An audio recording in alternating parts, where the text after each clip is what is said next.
blessing today.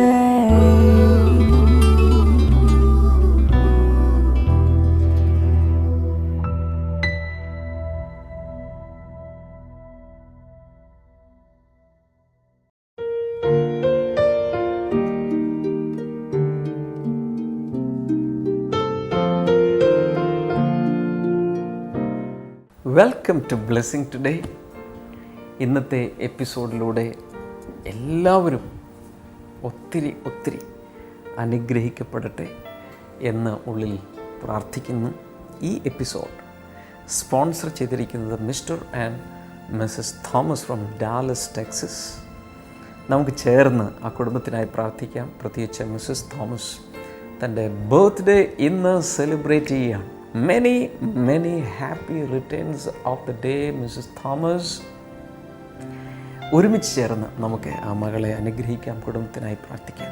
കർത്താവ്, ഞങ്ങൾ ചേർന്ന് ഈ കുടുംബത്തെ അനുഗ്രഹിക്കും. Thank you Lord. മിസ്സസ് തോമസിനെ കർത്താവെ സകലവിധ ബർത്ത്ഡേ ബ്ലെസ്സിങ്സ് കൊണ്ടും നിറയ്ക്കണമേ എന്ന് ദൈവത്തോട് ഞങ്ങൾ പ്രാർത്ഥിക്കുന്നു. കർത്താവെ, ഈ കുടുംബത്തിന് മേൽ ദാമ്പത്യ നന്മകൾ ഉണ്ടാകട്ടെ. കർത്താവെ, ഈ കുടുംബത്തിൽ കർത്താവെ ദാനമായി നീ കുഞ്ഞുങ്ങളെ നൽകാൻ പോകുന്നതിനാൽ നന്ദി പറയുന്നു. യേശുവിൻ്റെ നാമത്തിൽ കർത്താവെ കുഞ്ഞുങ്ങൾ അവർക്ക് പിറക്കട്ടെ. ആത്മീയമായ അനുഗ്രഹങ്ങളാൽ അങ്ങ് ഈ കുടുംബത്തെ നിറയ്ക്കണമേ. പാരൻസിന് വേണ്ടി പ്രാർത്ഥിക്കുന്നു. അവർക്ക് ആരോഗ്യവും സകലവിധ നന്മകളും ഉണ്ടാകേണ്ടതിനായി പ്രാർത്ഥിക്കുന്നു. കർത്താവെ, ഇന്നത്തെ എപ്പിസോഡ് സ്പോൺസർ ചെയ്ത് യേശു കർത്താവിൻ്റെ ശുശ്രൂഷകളിൽ പങ്കാളികളായതുകൊണ്ട് ഈ കുടുംബം എല്ലാവിധത്തിലും ചോദിച്ചതും ചോദിക്കാത്തതുമായ നന്മകളാൽ നിറയട്ടെ എന്ന് പ്രാർത്ഥിക്കുന്നു. യേശുവിൻ്റെ നാമത്തിൽ തന്നെ amen. Thank you so much Mr and Mrs Thomas for sponsoring today's episode.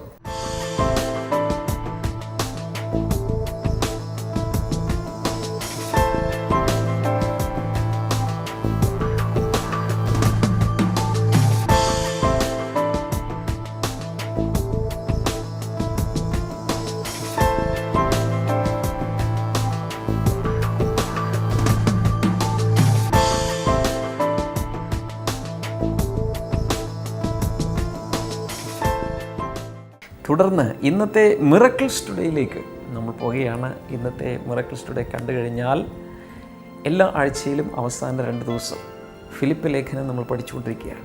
അതിൻ്റെ തുടർച്ചയായിട്ടുള്ള എപ്പിസോഡാണ്, ഭാഗമാണ് നിങ്ങൾ കാണാൻ പോകുന്നത്. നിങ്ങൾ ചെയ്യേണ്ടത് നിങ്ങളുടെ ബൈബിൾ, നോട്ട്ബുക്ക്, പെൻ എല്ലായ്പ്പോഴും ഞാൻ പറയുന്നത് പോലെ എല്ലാം എടുത്ത് റെഡിയാകുക.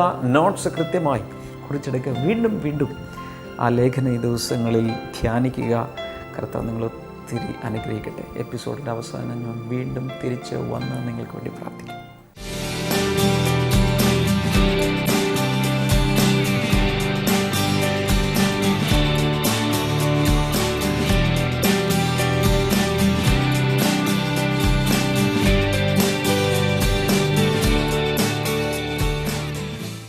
ഇവർ ഡാലസിൽ നിന്നാണ് വരുന്നത്. അങ്കിള് കോട്ടയത്ത് നിന്ന് 2008 ഇവരുടെ വിവാഹം കഴിഞ്ഞത്. 2008 വിവാഹം കഴിഞ്ഞെങ്കിലും 2010 ഈ കുഞ്ഞ് ഇവരാദ്യമായിട്ട് പ്രഗ്നൻ്റ് ആയത്. 2010 പ്രഗ്നൻ്റ് ആയ ഉടൻ തന്നെ കുഞ്ഞ് അബോർഷനായി പോയി.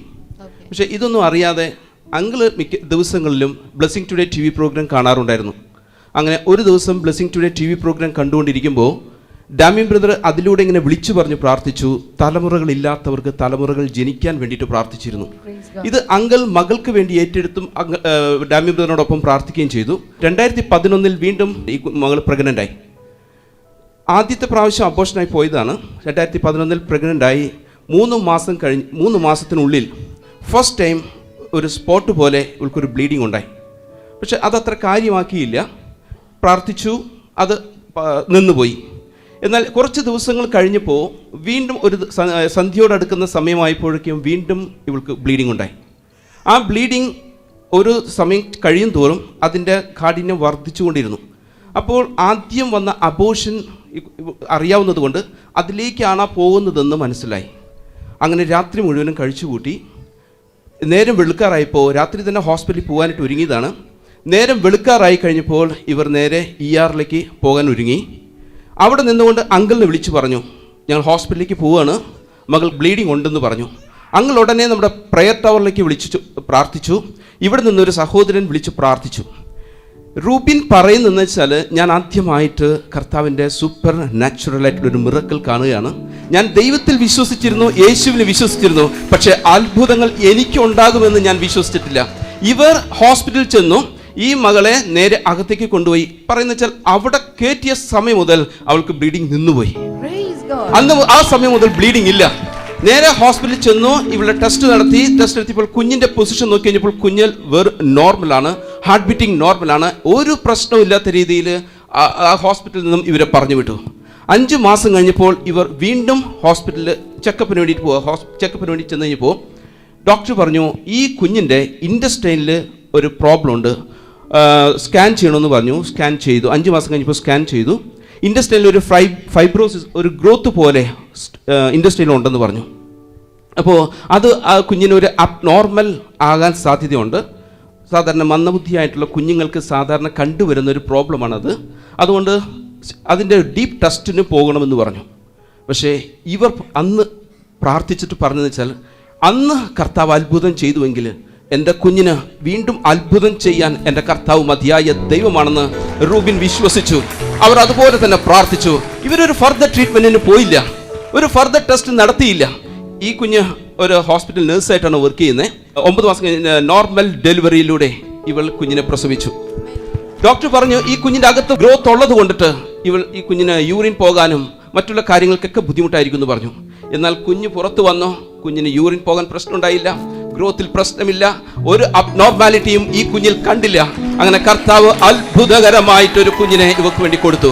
Praise God. എത്ര പേർ കൈകൾ അടിച്ച് കർത്താവിനെ ഒന്ന് ഒരു ഹല്ലേലൂയ പറഞ്ഞ് കർത്താവിനെ ഒന്ന് സ്തുതിക്കുക. ഹല്ലേലൂയ. കരഞ്ഞുകൊണ്ടാണ് ഈ സഹോദരി നിൽക്കുന്നത്. ഹല്ലേലൂയ. ദൈവം തന്ന ദാനത്തിന് ഇട്ടിരിക്കുന്ന പേരെന്താണ് മോളെ? ജോഹാൻ. ഓക്കെ. നിങ്ങൾ എവിടെയാണ് വർക്ക് ചെയ്യുന്നത്? ഡാലസിലാണ്. ഓക്കെ. ഒരു മിറക്കിൾ ഉണ്ടായിരുന്നു. ആദ്യമായിട്ട് ഈ വർഷം കഴിഞ്ഞ പ്രാവശ്യം ബ്രദർ ഡാലസിൽ ചെന്നപ്പോൾ അന്നായിരുന്നു റൂബിൻ ആദ്യമായിട്ട് മീറ്റിംഗ് അറ്റൻഡ് ചെയ്യുന്നത്. റൂബിൻ മെഡിക്കൽ അസിസ്റ്റൻസിന് വേണ്ടിയിട്ടായിരുന്നു റൂബിൻ പഠിച്ചിരുന്നതും ജോലിക്ക് വേണ്ടി അപ്ലൈ ചെയ്തിരുന്നതും. പക്ഷെ ഒത്തിരി സ്ഥലത്ത് ജോലിക്ക് വേണ്ടി ട്രൈ ചെയ്തിട്ടും ജോലി കിട്ടിയിരുന്നില്ല. റൂബിനോട് തന്നെ പറയായിരുന്നു, എനിക്ക് ജോലി കിട്ടത്തില്ല, എന്ത് ചെന്നാലും എവിടെ ചെന്നാലും എനിക്കൊക്കെ തടസ്സങ്ങളാണ് എന്ന് സ്വന്തമായിട്ട് പറയുമായിരുന്നു. എന്നാൽ അന്ന് ഡാലസിൽ വെച്ച് ഡാമിൻ ബ്രദർ മോനെ നോക്കിയിട്ട് പറഞ്ഞു, നിനക്ക് ഉടനെ തന്നെ ഒരു കർത്താവ് ഒരു ജോലി തരുന്നു എന്ന് പറഞ്ഞു. വിത്തിൻ 2 months 2 മാസത്തിനുള്ളിൽ അവന് നല്ലൊരു ജോലി കിട്ടി. ഇപ്പോഴും ആ ജോലിയിൽ കണ്ടിന്യൂ ചെയ്യുന്നു. ബ്രദറിനെ കണ്ട പോലെ എനിക്ക് തോന്നുന്നുണ്ട്, പക്ഷെ സിസ്റ്ററിനെ കണ്ട പോലെ എനിക്ക് ഓർമ്മയില്ല. പക്ഷെ ബ്രദറിനെ നന്നായിട്ട് കണ്ട പോലെ ആദ്യത്തെ പ്രാവശ്യം. എനിവേ, ഈ കുടുംബത്തിന് നേരെ കൈകൾ നീട്ടി ഒന്ന് പ്രാർത്ഥിക്കാമോ? കർത്താവ് കൊടുത്ത വലിയ അത്ഭുതവും ചുമന്നുകൊണ്ടാണ് ഈ നിൽക്കുന്നത്. ഇതുപോലെ കർത്താവിന്റെ അത്ഭുതങ്ങൾ നമ്മൾ ഓരോരുത്തരും ചുമന്നുകൊണ്ട് നിൽക്കുകയാണ്. കർത്താവിന്റെ അനുഗ്രഹത്തിനായി നന്ദി പറഞ്ഞാലും, കർത്താവെ, നിന്റെ നാമത്തിൽ ഇപ്പോൾ ഇവരെ ഞാൻ അനുഗ്രഹിച്ചു പ്രാർത്ഥിക്കുന്നു. പിതാവിൻ്റെയും പുത്രൻ്റെയും പരിശുദ്ധാത്മാവിൻ്റെയും നാമത്തിലുള്ള അനുഗ്രഹങ്ങൾ ഇവരുടെ മേൽ വന്നു ചേരട്ടെ. പ്രത്യേകിച്ച് ഞങ്ങൾ ഈ കുഞ്ഞിനെ ചേർന്ന് അനുഗ്രഹിക്കുന്നു. അങ്ങയുടെ അനുഗ്രഹങ്ങൾ, ആശിഷുകൾ ഈ പൈതന്റെ മേൽ അങ്ങ് പകർന്നതിനായി നന്ദി പറയുന്നു. യേശുവിൻ്റെ നാമത്തിൽ തന്നെ. ആമേൻ.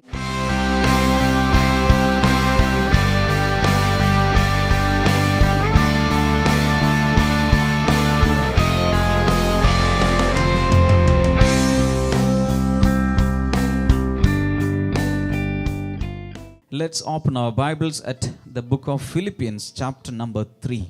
ഫിലിപ്പിയർക്ക് എഴുതിയ ലേഖനം 3-ാം അധ്യായം. ഇപ്പോൾ ബൈബിളുകൾ എല്ലാവരും തുറന്നാലും We are going to read verse number 2 and 3. നമ്മൾ അതിന്റെ 2ഉം 3ഉം വചനങ്ങൾ ഇപ്പോൾ വായിക്കാൻ പോകുകയാണ്. Chapter 3 and verse number 2. 3-ാം അധ്യായത്തിന്റെ 2ാമത്തെ വചനം. Watch out for those dogs, those men who do evil, those mutilators of the flesh. Verse number 3, for it is we who are the circumcision, we who worship by the Spirit of God, who glory in Christ Jesus, and who put no confidence in the flesh. 2ാമത്തെ വചനം ഇങ്ങനെയാണ് എഴുതിയിരിക്കുന്നത്. എന്നോട് ചേർന്ന് എല്ലാവരും വായിക്കാമോ? നായ്ക്കളെ സൂക്ഷിക്കുവീൻ, ദുഷ്ടരായ പ്രവർത്തകരെ സൂക്ഷിക്കുവിൻ, വിച്ഛേദനക്കാരെ സൂക്ഷിക്കുവിൻ. 3-ാമത്തെ വചനം, നാമല്ലോ പരിച്ഛേദനക്കാർ, ദൈവത്തെ ആത്മാവിൽ ആരാധിക്കുകയും ക്രിസ്തു യേശുവിൽ പ്രശംസിക്കുകയും ജഡത്തിൽ ആശ്രയിക്കാതിരിക്കുകയും ചെയ്യുന്ന നാം തന്നെ. Verse number 2 and 3 is speaking about a warning against false teachings.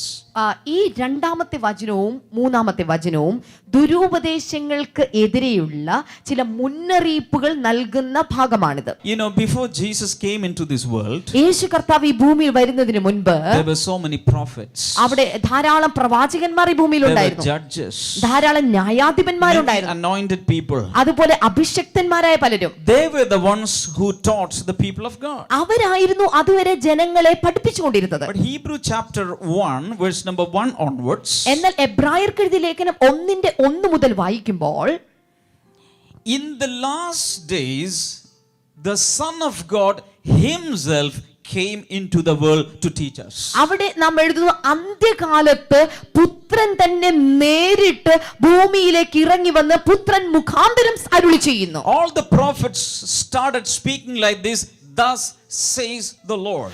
എല്ലാ പ്രവാചകന്മാരും അതുവരെ ജനത്തോട് പറഞ്ഞത് യഹോവയാം ദൈവം അരുളി ചെയ്യുന്നു. But when Jesus came, എന്നാൽ യേശു കർത്താവ് വന്നപ്പോൾ he did not say that. ഒരിക്കലും ദൈവം അരുളി ചെയ്യുന്നു എന്നവൻ പറഞ്ഞില്ല. But Jesus said, I say to you, പകരം ഞാൻ നിങ്ങളോട് പറയുന്നു, truly, truly, I say to you. സത്യമായി സത്യമായി ഞാൻ നിങ്ങളോട് പറയുന്നു. That means Jesus was speaking, God was speaking directly to human beings. അതിന്റെ അർത്ഥം ഇതാണ്, യേശു കർത്താവ് നേരിട്ട് മനുഷ്യാത്മാക്കളോട് സംസാരിക്കുകയാണ്. Jesus is very meek and gentle. നിങ്ങൾക്കറിയാം, യേശു കർത്താവ് വളരെ താഴ്മയുള്ളവരും വളരെ മാന്യനുമാണ്. He spoke compassionate, loving words to people. എല്ലായ്പ്പോഴും അനുകമ്പയുടെയും സ്നേഹത്തിന്റെയും വാക്കുകളിലൂടെയാണ് അവൻ ജനങ്ങളോട് സംസാരിക്കുന്നത്.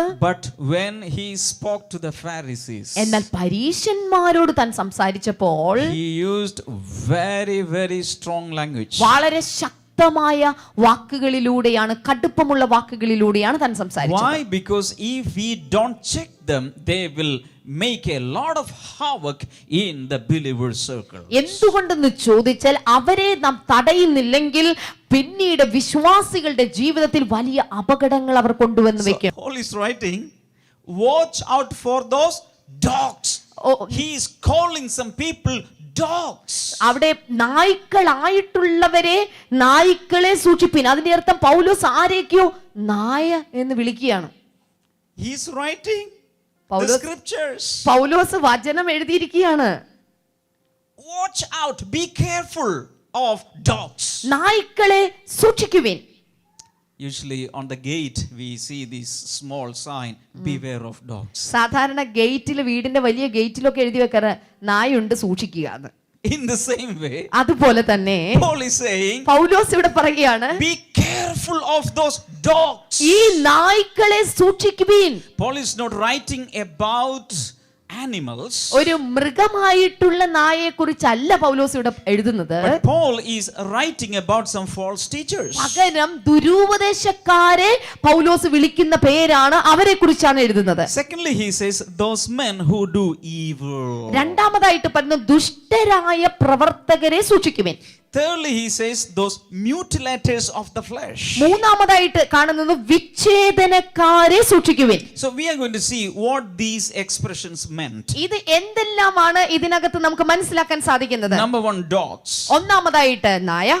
Here the original Greek word used means wild dogs, not domestic dogs. ഇവിടെ ഗ്രീക്കിൽ ഈ നായ എന്ന ഭാഗത്ത് ഉപയോഗിച്ചിരിക്കുന്ന യഥാർത്ഥ നായയുടെ വാക്ക് എന്നുള്ളത് കാട്ടുനായയെ കുറിച്ചാണ്. And it's not pet as a pet animal. നമ്മുടെ വീട്ടിലൊക്കെ വളർത്തുന്ന വളർത്തുനായയെ കുറിച്ചല്ല അവിടെ ആ വാക്കിൽ ഉപയോഗിച്ചിരിക്കുന്നത്. Very vicious, ferocious, cruel scavengers. വളരെയധികം കടിച്ച് പറിച്ച് തിന്നുന്ന ക്രൂരരായിട്ടുള്ള കാട്ടുനായയെ കുറിച്ചാണ് അവിടെ എഴുതിയിരിക്കുന്നത്. Paul is calling these false teachers that kind of a wild dogs. പൗലോസ് ഈ ദുരുപദേശക്കാരെ ഇങ്ങനെ ഒരു കാട്ടു നായയെ പോലെയാണ് ചിത്രീകരിച്ച് സംസാരിക്കുന്നത്. 2 Peter chapter number 2. 2 പത്രോസ് അതിന്റെ 2-ാമത്തെ അധ്യായത്തിലേക്ക് വരുമ്പോൾ Verse number 22. അതിന്റെ 22-ാമത്തെ വചനത്തിലേക്ക് വരുമ്പോൾ Let's read that right now. നമുക്ക് അതുകൂടെ ഇപ്പോൾ ഒന്ന് വായിക്കാം. Of them the proverbs are true.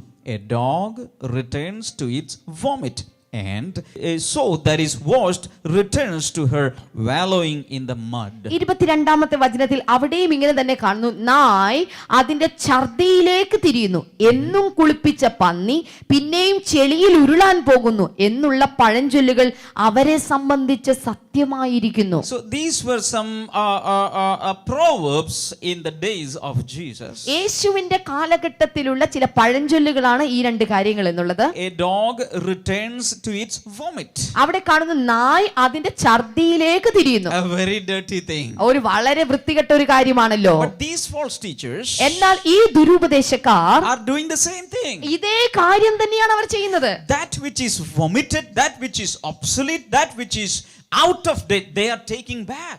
ഒരു കാലത്ത് തള്ളിക്കളഞ്ഞ കാര്യങ്ങൾ, ഒരു കാലത്ത് ഉപേക്ഷിച്ച് കളഞ്ഞ കാര്യങ്ങൾ, ഒരു കാലത്ത് വേണ്ടെന്ന് പറഞ്ഞ് മാറ്റിവെച്ച കാര്യങ്ങൾ അവർ വീണ്ടും അതെടുത്ത് ഉപയോഗിക്കുകയാണ്. Beware of them. അവരെ സൂക്ഷിച്ചുകൊള്ളുവേൻ. Beware of those wretched dogs. അത്തരം ക്രൂര നായ്ക്കളെ, വൃത്തികെട്ട നായ്ക്കളെ സൂക്ഷിച്ചുകൊള്ളുവേൻ. Secondly, he is speaking about evil doers. രണ്ടാമതായിട്ട് ഫിലിപ്പിയ ലേഖനത്തിൽ പൗലോസ് ഉപയോഗിക്കുന്നത് ദുഷ്ടരായ പ്രവർത്തകരെ സൂക്ഷിക്കുവേൻ. Meaning they are the same class, same group of people. ഈ ദുരുപദേശക്കാരുടെ അതേ ഗ്രൂപ്പിൽ തന്നെയാണ് ദുഷ്ടരായ പ്രവർത്തകരും. And they claim that they were the ones doing the righteousness of God. അവർ സാധാരണ അവകാശപ്പെടുന്നത് ദൈവത്തിന്റെ നീതി നടപ്പാക്കുന്ന അവരാണെന്നാണ്. But in fact, they were not doing the righteousness of God. They were doing evil things, abomination in the sight of God. പകരം ദൈവത്തിന്റെ നീതി നടപ്പാക്കുന്നതിന് പകരം ദൈവികമായ കാര്യങ്ങളെ തള്ളിക്കളഞ്ഞ് ദുഷ്ടത പ്രവർത്തിക്കുന്നവരാണ് ദൈവകണ്ണിൽ ഇവർ. Hello, Do you know something? നിങ്ങൾക്കൊന്നറിയാമോ? When a person is teaching false things, ഒരു വ്യക്തി തെറ്റായ ചില ഉപദേശങ്ങൾ മറ്റുള്ളവരെ പഠിപ്പിക്കുന്നുണ്ടെങ്കിൽ they are categorized as evil doers. അവർ ഉൾപ്പെട്ടു നിൽക്കുന്ന, ദൈവത്തിന്റെ കണ്ണിൽ ഉൾപ്പെട്ടു നിൽക്കുന്ന വിഭാഗം എന്നുള്ളത് ദുഷ്ടരായ പ്രവർത്തകരുടെ വിഭാഗത്തിലാണ്.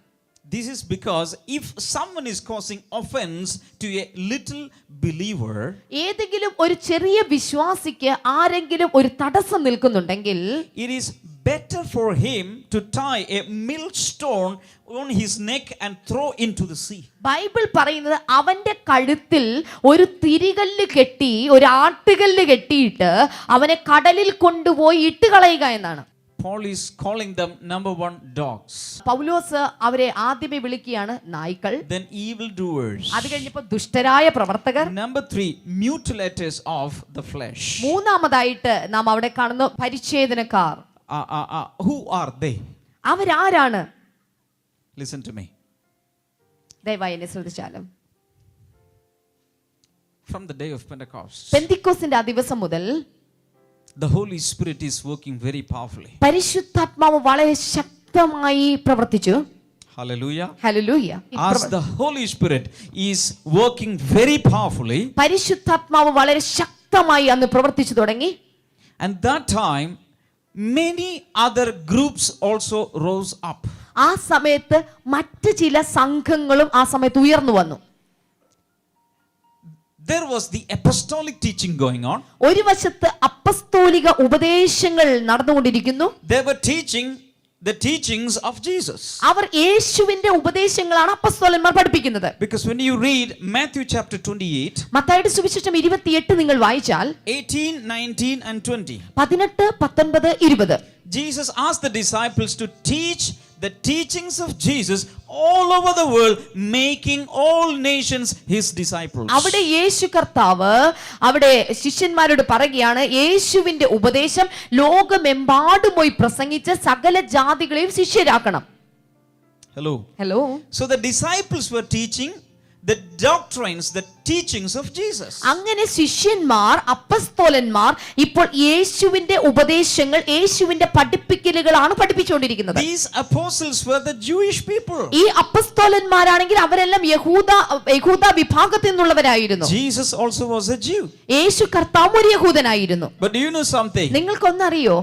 Many people believed in the teachings of Jesus. യേശുവിന്റെ ഉപദേശത്തിൽ ഒത്തിരി പേര് വിശ്വസിച്ചു പോന്നു. But the other Jews, they said that it is not through Jesus we are saved, but we have to obey the commandments given by Moses. അന്നത്തെ കാലഘട്ടത്തിൽ യഹൂദന്മാർ പറഞ്ഞു, ഞങ്ങൾ യേശുവിൽ മാത്രമല്ല വിശ്വസിക്കുന്നത്, മോശ നൽകിയിട്ടുള്ള ന്യായപ്രമാണം കൂടെ അനുസരിച്ചാൽ മാത്രമേ നമുക്ക് രക്ഷപ്പെടാൻ സാധിക്കുള്ളൂ. യേശുവിലുള്ള വിശ്വാസം മാത്രം പോരാ. Do you understand what I'm saying? അന്നത്തെ ഗ്രൂപ്പ് പറഞ്ഞ ഈ കാര്യം നിങ്ങൾക്ക് മനസ്സിലാകുന്നുണ്ടോ? And one group rose up. അങ്ങനെ ഒരു ഗ്രൂപ്പ് ഉയർന്നു വന്നു. They said, okay, you believe in Jesus, but the thing is, if you don't get circumcised, all the male in the family, all the men, if you don't get circumcised, you will not go to heaven. അതിനകത്ത് തന്നെ ഒരു group എഴുന്നേറ്റ് വന്നിട്ട് പറഞ്ഞു, യേശുവിൽ വിശ്വാസമുണ്ട് എന്നുള്ളതൊക്കെ ശരി തന്നെയാണ്, പക്ഷെ യഹൂദന്മാർ ചെയ്യുന്ന പരിച്ഛേദന കർമ്മം, അഗ്രചർമ്മം മുറിക്കുന്ന കർമ്മം ചെയ്യുന്നില്ല എങ്കിൽ നിങ്ങൾക്ക് പൂർണ്ണമായ രക്ഷയുണ്ടാകില്ല. So Paul was traveling everywhere, പൗലോസ് എല്ലായിടത്തും സഞ്ചരിച്ച് യാത്ര ചെയ്യുകയാണ്. preaching the pure gospel of Jesus. യേശുവിന്റെ നിർമ്മല സുവിശേഷം പ്രസംഗിച്ചുകൊണ്ടിരിക്കുകയാണ്. What did Paul teach? പൗലോസ് എന്താണ് അവിടെ പഠിപ്പിച്ചത്? Paul taught no need of circumcision, no need of any physical observance, no need of any rituals or observances, just believe in Jesus and by his grace you will be saved. പൗലോസിന്റെ പ്രസംഗം ഇതായിരുന്നു, അഗ്രചർമ്മം മുറിക്കേണ്ടതോ പരിച്ഛേദന ചെയ്യേണ്ട ആവശ്യങ്ങളില്ല, പുറമേയുള്ള പ്രവൃത്തികളുടെ ആവശ്യമില്ല, ആചാരങ്ങളുടെയോ അനാചാരങ്ങളുടെയോ ആവശ്യമില്ല, മറിച്ച് യേശുവിൽ വിശ്വസിച്ചാൽ മാത്രം നിങ്ങൾക്ക് രക്ഷയുണ്ടാകുമെന്നാണ് പൗലോസ് എല്ലായിടത്തും പറഞ്ഞത്. Salvation is a free gift. പൗലോസ് പറഞ്ഞ രക്ഷ അത് സൗജന്യമായ ഒരു സമ്മാനമാണ്. No need of offerings. അതിന് ഓഫറിംഗ്, സ്തോത്ര കാഴ്ച കൊടുക്കണ്ട. No need of charitable works. അതിനൊരിക്കലും ജീവകാരുണ്യ പ്രവർത്തനങ്ങൾ ചെയ്യേണ്ട ആവശ്യമില്ല. No need of religious observances. അതുപോലെ മതപരമായിട്ടുള്ള പ്രവർത്തനങ്ങൾ, ആചാരങ്ങൾ ചെയ്യേണ്ട ആവശ്യമില്ല. Believe that Jesus is your Lord. Confess with your mouth that Jesus is your Lord. Believe in your heart that God has risen Jesus from the dead. That's it, very simple. Salvation made simple. രക്ഷ അത് വളരെ ലളിതമാണ്. ഹൃദയത്തിൽ യേശുവിനെ കർത്താവെന്ന് വിശ്വസിക്കണം, ഹൃദയം കൊണ്ട് വിശ്വസിക്കണം, വായ് കൊണ്ട് അതിനൊന്ന് ഏറ്റു പറഞ്ഞാൽ മാത്രം മതി, രക്ഷ നിങ്ങളുടെ സ്വന്തമായി. നമുക്ക് ഈ സമയത്ത് ഒരുമിച്ച് പ്രാർത്ഥിക്കാം. കർത്താവ്, ഞങ്ങൾ പ്രാർത്ഥിക്കുമ്പോൾ യേശുവിൻ്റെ കരങ്ങൾ നീണ്ട് നീണ്ട് വന്ന് ഓരോരുത്തരെയും തൊടണമേ എന്ന് ഞാൻ പ്രാർത്ഥിക്കുന്നു. നട്ടലിൻ്റെ ഡിസ്കുകളിൽ തകരാറുമായി വളരെ ക്ലേശിക്കുന്ന ചില വ്യക്തികളെ കർത്താവ് സൗഖ്യമാക്കുന്നു. യേശുവിൻ്റെ നാമത്തിൽ അവർക്ക് സൗഖ്യം ഉണ്ടാകട്ടെ. അതുപോലെ ആക്സിഡൻറ്റ് സംഭവിച്ച് കാലിൽ സ്റ്റീൽ റോഡുകളൊക്കെ അവിടെ ഇവിടെയൊക്കെ ഫിറ്റ് ചെയ്തിരിക്കുന്ന ചില വ്യക്തികൾ, യേശുവിൻ്റെ നാമത്തിൽ വേഗത്തിൽ ഒരു സൗഖ്യം അവിടെ ഉണ്ടാകട്ടെ. അസ്ഥികൾ യോജിച്ചു വരട്ടെ. ചില കാലുകളിൽ പഴുപ്പ് ഒക്കെ ബാധിച്ചിട്ടുണ്ട്. യേശുവിൻ്റെ നാമത്തിൽ അത് സൗഖ്യമാകുകയാണ്. വളരെ വറീഡാണ്, ഡോക്ടേഴ്സ് പോലും വളരെ വറീഡാണ്. എന്നാൽ യേശുവിൻ നാമത്തിൽ സൗഖ്യം അവിടെ നടക്കട്ടെ. Thank you Lord. Worship you Father. അന്നനാളത്തിലൂടെ കഴിക്കുവാൻ ഭക്ഷണം ഇറക്കാൻ കഴിയാതെ ട്യൂബ് ഇട്ടിരിക്കുന്ന ചില വ്യക്തികൾ, യേശുവിൻ്റെ നാമത്തിൽ വിടുതൽ ഉണ്ടാകട്ടെ. Thank you Lord. ഏതൊരു കുഴിയുടെ അകത്തേക്ക് വീണ് സാരമായ തകരാറുകൾ സംഭവിച്ച ചില വ്യക്തികൾ, കർത്താവ് യേശുവിൻ്റെ നാമത്തിൽ അവർക്ക് സൗഖ്യമുണ്ടാകട്ടെ. കുഞ്ഞുങ്ങൾ ഇല്ലാത്തവർക്കായി ഞാൻ പ്രാർത്ഥിക്കുന്നു. യേശുവിൻ്റെ നാമത്തിൽ അവർക്ക് കുഞ്ഞുങ്ങൾ ഉണ്ടാകട്ടെ. Thank you Lord. ജോലിയില്ലാത്തവർക്കായി പ്രാർത്ഥിക്കുന്നു. ജോലി ലഭിക്കട്ടെ. ഭവനമില്ലാത്തവർക്കായി പ്രാർത്ഥിക്കുന്നു. അങ്ങ് ഭവനം നൽകണമേ എന്ന് പ്രാർത്ഥിക്കുന്നു. വിവാഹം നടക്കേണ്ടവർക്കായി പ്രാർത്ഥിക്കുന്നു. യോജിച്ച് ജീവിത പങ്കാളികളെ കൊടുത്ത് അങ്ങ് അനുഗ്രഹിക്കണം. ആ കാര്യത്തിൽ വളരെ വറീഡായിട്ടുള്ള പാരൻസ് ഉണ്ട്, ബോയ്സ് ഉണ്ട്, ഗേൾസ് ഉണ്ട്. എന്നാൽ യേശു നിങ്ങളെ കാണും. തക്ക സമയത്ത് കർത്താവ് നിങ്ങൾക്ക് വേണ്ടി പ്രവർത്തിക്കും. കർത്താവ് സാമ്പത്തിക വിഷയങ്ങളിൽ പ്രയാസപ്പെടുന്നവർക്കായി പ്രാർത്ഥിക്കുന്നു. വെരിക്കോസ് വെയിൻ സൗഖ്യമാകട്ടെ ഇൻ ജീസസ് നെയിം. ലങ്സിൻ്റെ രോഗങ്ങൾ സൗഖ്യമാകട്ടെ, കിഡ്നികൾ സൗഖ്യമാകട്ടെ, ആന്തരാവയവങ്ങൾ, ബാഹ്യാവയവങ്ങൾ യേശുവിൻ്റെ നാമത്തിൽ സൗഖ്യമാകട്ടെ എന്ന് പ്രാർത്ഥിക്കുന്നു. കർത്താവ്, നിൻ്റെ വിടുതലുകൾ അങ്ങ് പകർന്നതിനാൽ നന്ദി പറയുന്നു, യേശുവിൻ നാമത്തിൽ തന്നെ. ആമേൻ, ആമേൻ. നാളെ പത്തനാപുരത്ത് നമ്മുടെ ബ്ലെസ്സിങ് ഫെസ്റ്റിവൽ ആദ്യമായി നടക്കാൻ പോവുകയാണ്. So you are all welcome. തീർച്ചയായും വരണം. അതിൻ്റെ അടുത്ത ദിവസം ശനിയാഴ്ച കാട്ടാക്കടയിൽ വീണ്ടും ഒരു ബ്ലെസ്സിങ് ഫെസ്റ്റിവൽ നടക്കുകയാണ്.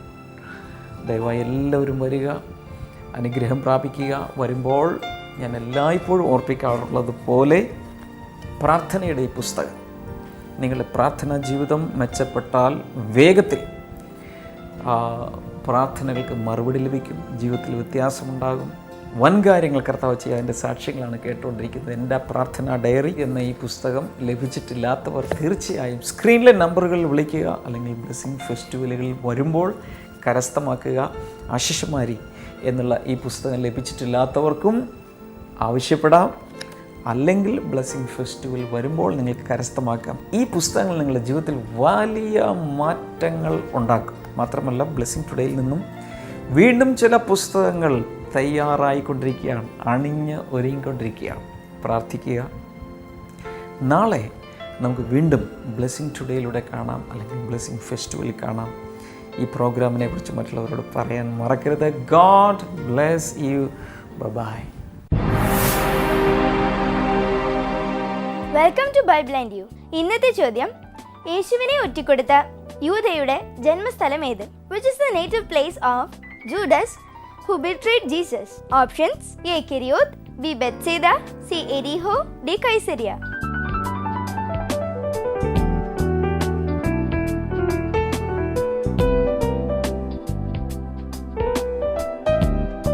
നിങ്ങളുടെ ഉത്തരങ്ങൾ 9645221221 എന്ന നമ്പറിലേക്ക് SMS ചെയ്യുക.